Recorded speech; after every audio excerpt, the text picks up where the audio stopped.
Menyambut berlakunya revisi Peraturan Menteri Perhubungan Nomor 26 Tahun 2017 per 1 November 2017 tentang penyelenggaraan angkutan orang dengan kendaraan bermotor umum tidak dalam trayek, berbagai polemik muncul, di antaranya menyangkut pemberlakuan tarif atas dan tarif bawah kendaraan yang beroperasi.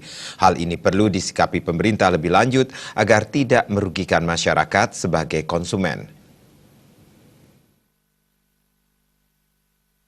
Berbagai polemik muncul menyangkut pemberlakuan tarif atas dan tarif bawah, serta kuota termasuk diantaranya mengenai pemberlakuan tarif jumlah kendaraan yang beroperasi, pasca berlakunya revisi Peraturan Menteri Perhubungan Nomor 26 Tahun 2017 per 1 November 2017 tentang penyelenggaraan angkutan orang dengan kendaraan bermotor umum tidak dalam trayek. Ekonom Institute for Development of Economics and Finance, Indef Bima Yudhistira berpendapat, jika memang mekanisme penentuan harga angkutan sewa khusus atau online harus diatur, tarif bawah bisa ditetapkan dengan memperhitungkan biaya bahan bakar, asuransi kendaraan, dan UMR lokal untuk menghindari predatory pricing.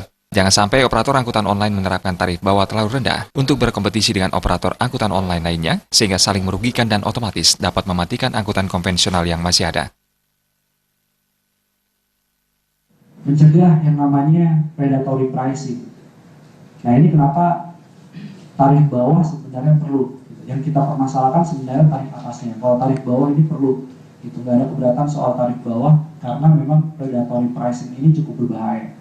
Di beberapa negara seperti di Filipina juga Uber disuspend gitu ya, diberhentikan sementara, yaitu karena problemnya dia terlalu banting harga, terlalu murah, dan itu disebut sebagai strategi burning money atau bakar uang gitu ya. Jangan sampai transportasi online juga melakukan predatory pricing tadi, sehingga menghabisi semua pesaingnya semua dihabisi, hanya tinggal beberapa kelompok dan menciptakan pasar yang oligopoli dan menguntungkan transportasi online gitu. Kita nggak ingin kejadian seperti itu juga.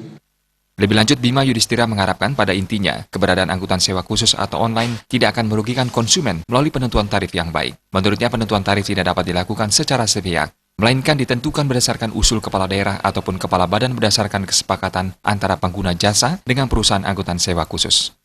Indra Wijaya, Bali.